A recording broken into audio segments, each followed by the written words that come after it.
Ay, ito, magandang sitwasyon to. Para kay Francis. Paano kung si Mariah Carey nakita niya ang crush niya?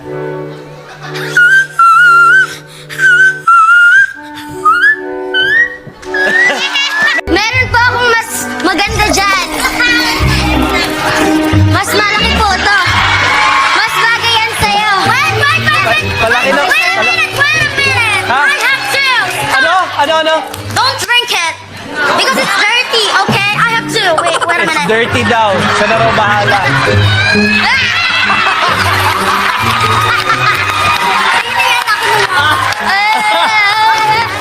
Hoy, tapos na performance nyo.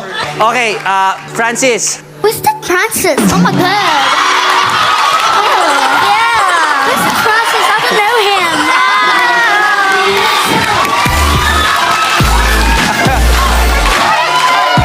Alright.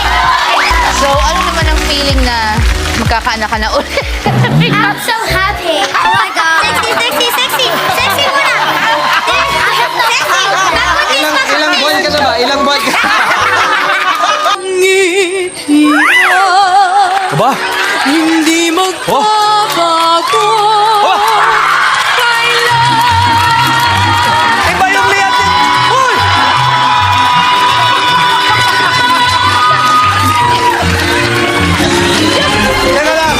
Teka lang. Chris, sige, Francis, ikaw naman. Pakilala ka na sa buong mundo. Hello world, I'm Ginger and I'm avant-garde. Aba? Avant-garde? Taray! Sige nga! Kung magaling ka, spell avant-garde. Ay, wag na lang kuya. Ano ba? Fierce! Ano? Fierce. O, spell fierce. Hindi ko alam. Metro Manila, Ginger Spice, go!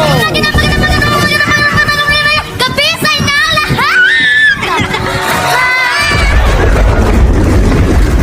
Maulan pa rin dito sa Maynila, bay! Nakakaloka! Mga Steve! Oh my God! Let's see you Billy! Back to the studio! Po na to ay tinawag nilang Do, Re, Mi. Paso, latido. Do, Re, Mi lang. Tatlo lang eh. Kiss sa pagkakaibigan natin. Love you. Thank you.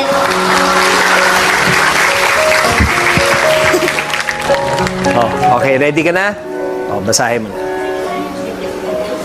Dear Charo. Uy! So guys, kakain ko po ito ngayon.